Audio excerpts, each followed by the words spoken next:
নমস্কার বন্ধুরা, আজ শেয়ার করব দুর্দান্ত স্বাদের কচুর শাকের একটি রেসিপি। কচুর শাক এইভাবে রান্না করলে আঙুল চেটে ভাত খাবে সবাই। গ্যারান্টি দিচ্ছি একটুকু গলা ধরবে না, সে আমিষ হোক বা নিরামিষ। অনেকেই হয়তো মনে করেন কচুর শাক রান্না করা অনেক ঝামেলা, তবে আজকের এই রেসিপি দেখার পরে আপনাদের একটুকু ঝামেলা মনে হবে না। খুব সহজে রান্নাটা করে নিতে পারবেন, আর খেতেও হবে দুর্দান্ত। আর কচুর শাক খাওয়াও কিন্তু আমাদের শরীরের পক্ষে ভীষণই উপকারী। কচুর শাকে আছে প্রচুর পরিমাণে আয়রন, ভিটামিন। তবে চলুন দেখে নেওয়া যাক আজকের এই রেসিপিটি। তো প্রথমেই দেখুন, এখানে আমি কচুর শাক নিয়েছি, আর কচুর শাকগুলো কিন্তু খুব ভালো করে পরিষ্কার জল দিয়ে ধুয়ে নিয়েছি। এবার এই কচুর শাকগুলোকে একটু সেদ্ধ করে নেব। এর জন্য একটা কড়াইয়ের মধ্যে নিয়ে নিলাম কচুর শাকগুলো। তারপর এর মধ্যে দিয়ে দিচ্ছি 1 চামচ লবণ। এবার এই লবণটা দিয়ে একটা ঢাকা দিয়ে রাখবো অন্তত 5 মিনিট। 5 মিনিট পর দেখুন ঢাকনাটা খুলে নিয়েছি। কচুর শাকটা কিন্তু এখনও সেদ্ধ হয়নি, কচুর শাকটা থেকে কিন্তু জল ছেড়ে দিয়েছে। এবার একটু ভালো করে উল্টে পাল্টে নেড়েচেড়ে মিশিয়ে নেব। যেহেতু লবণ দিয়েছিলাম, কচু শাকটা অনেকটাই ছিল বলে নাড়াতে পারিনি, তাই একটু কমে যাওয়ার পর নেড়েচেড়ে মিশিয়ে নিয়ে তারপর ঢাকা দিয়ে রেখেছিলাম 10 মিনিটের মতো। তো এখন দেখুন কচু শাকটা কিন্তু খুব ভালোভাবে সেদ্ধ হয়ে গেছে। এবার আমি একটা ছাঁকনির মধ্যে নামিয়ে নিচ্ছি। ছাঁকনির মধ্যে নামিয়ে নিয়েছি কারণ এর মধ্যে যে জলটা রয়েছে সেই জলটা কিন্তু ফেলে দেব। তো দেখুন আমি কিন্তু এখানে কচু শাকটা নামিয়ে নিয়েছি, আর এর থেকে কিন্তু অনেকটাই জল বেরিয়েছে। এইভাবে আমি রেখে দিচ্ছি। কচু শাকের জলটা ভালো করে ঝরিয়ে নিয়ে রান্নাটা করে নেব।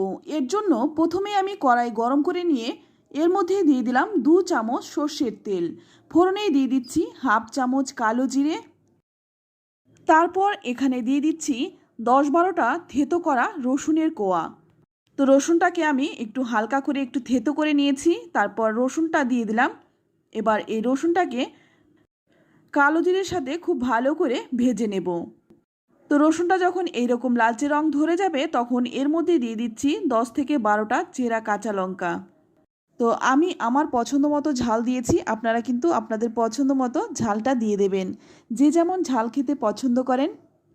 তো রসুনের সঙ্গে লঙ্কাটাও কিন্তু একটু ভালো করে ভেজে নিচ্ছি। তো লঙ্কাটা যখন ভাজা হয়ে যাবে তখন এর মধ্যে যে সেদ্ধ করে রেখেছিলাম কচুর শাকটা, সেই শাকগুলো দিয়ে দিচ্ছি। শাকটা দিয়ে দিলাম। এবার খুব ভালো করে নেড়েচেড়ে মিশিয়ে নেব। আর এই শাকটা দিয়ে কিন্তু অনবরত নাড়াচাড়া করে নিতে হবে, এতে করে শাকটা কিন্তু খুব ভালো করে মিশে যাবে। শাক যত ভালো মিশবে খেতেও কিন্তু তত বেশি ভালো হবে। তো এবার এর মধ্যে দিয়ে দেব একটু হলুদ গুঁড়ো। তো হলুদ গুঁড়োটা দিয়ে খুব ভালো করে আবারও কিন্তু নেড়েচেড়ে মিশিয়ে নেব। তো বন্ধুরা, কচুর শাক কিন্তু শুধুমাত্র নিরামিষ ছোলা দিয়ে বা ইলিশ মাছের মাথা দিয়েই ভালো লাগে না। এইভাবে রসুন ফোড়ন দিয়েও কিন্তু কচুর শাকটা খেতে দুর্দান্ত হয়। তো আপনাদের কাছে রিকোয়েস্ট রইল, এইভাবে একবার রান্না করে খেয়ে আমাকে কমেন্টে লিখে জানান খেয়ে আপনাদের কেমন লাগলো। তো ভালো করে নেড়েচেড়ে মিশিয়ে নিয়ে গ্যাসের আঁচটা লো টু মিডিয়ামে রেখে ঢাকা দিয়ে রাখবো। এটা ঢাকা থাক, ততক্ষণে এখানে একটা মশলা বানিয়ে নিচ্ছি। এর জন্য নিয়ে নিলাম 1/2 চামচ কালো জিরে আর 3 কোয়া রসুন। এবার এটাকে খুব মিহি করে বেটে নেব। তো দেখুন একদম মিহি করে বেটে নিয়েছি। অপরদিকে ঢাকনাটা খুলে নিলাম। এইভাবে ঢাকা দিয়ে দিয়ে মাঝে মধ্যে একটু নেড়েচেড়ে দেব। এতে করে কচুর শাকটা একদম নরম হয়ে যাবে। আর এইভাবে যদি আপনারা রান্না করেন, গলায় তো একদমই ধরবে না, শুধু শুধুই কিন্তু বাটি ভর্তি করেই খাবেন। এক ফোঁটা লেবুরও প্রয়োজন হবে না। তো ভালো করে নেড়েচেড়ে মিশিয়ে নিচ্ছি। তো আমার এখানে একটু লবণ কম মনে হচ্ছে, তাই আমি সামান্য একটু লবণ দিয়ে দিচ্ছি। আর যে বেটে রেখেছিলাম মশলাটা, সেই মশলাটা দিয়ে দিলাম। মশলার প্লেটটা ধুয়ে সামান্য একটু জলও দিয়ে দিলাম। এবার এই মশলাটাকে খুব ভালো করে কচু শাকের সাথে মিশিয়ে নেব। আর এই মশলাটা দিয়ে 2-3 মিনিট একটু ভালো করে কষিয়ে নিতে হবে, কারণ যেহেতু এখানে কালো জিরে আর কাঁচা রসুন দিয়েছি, তাই কালো জিরে আর কাঁচা রসুনের গন্ধটা একটু ভালো করে যদি ভেজে নিই তাহলে কিন্তু গন্ধটা চলে যাবে। তো 2 মিনিটের মতো এইভাবে নাড়াচাড়া করে নিয়েছি। এবার একটা ঢাকা দিয়ে রাখবো 2 মিনিট। তো দেখুন 2 মিনিট পর ঢাকনাটা খুলে নিয়েছি, আর এখন কিন্তু কচু শাকটা দেখতে কতটা লোভনীয় হয়েছে।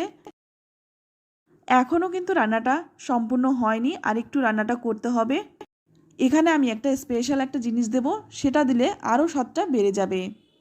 আর যে সামান্য একটু জল দিয়েছিলাম সেই জলটাও কিন্তু শুকনো হয়ে গেছে। এবার এর মধ্যে দিয়ে দিচ্ছি 1 চামচের মতো চালের গুঁড়ো। তো আমি এখানে চালের গুঁড়োটা দিয়েছি, আপনারা আটা কিংবা ময়দাও দিতে পারেন, তবে পরিমাণটা কিন্তু খুব সামান্য দেবেন। এতে করে কচু শাকটা কিন্তু ছাড়া ছাড়া হবে না, বেশ একটা মাখো মাখো হবে, আর খেতেও ভালো লাগবে। আর এই চালের গুঁড়োটা দেওয়ার সঙ্গে সঙ্গে কিন্তু খুব ভালো করে নেড়েচেড়ে মিশিয়ে নিতে হবে, নইলে কিন্তু চালের গুঁড়োটা দলা পাকিয়ে যেতে পারে। তো দেখুন চালের গুঁড়োটা দেওয়ার পরে এটা দেখতে কতটা সুন্দর হয়েছে, খেতেও কিন্তু দুর্দান্ত হয়।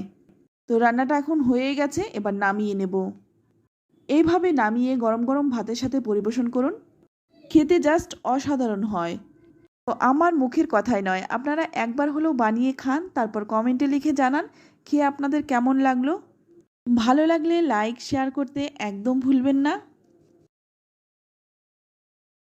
আর আপনি যদি আমার চ্যানেলে নতুন হয়ে থাকেন, চ্যানেলটা সাবস্ক্রাইব করে নেওয়ার অনুরোধ রইল। সব সময় কিন্তু একই রকম রান্না খেতে ভালো লাগে না, তাই মাঝে মধ্যে যদি একটু স্বাদ বদল করে রান্নাটা করা যায়, খেতেও ভালো লাগে, খাওয়াতেও ভালো লাগে। তো আপনাদের কাছে রিকোয়েস্ট রইল একবার হলেও বানিয়ে খান, আশা করছি আপনাদেরও ভীষণ ভালো লাগবে। তো আজ এই পর্যন্তই, আবারও দেখা হবে অন্য কোনো নতুন রেসিপিতে।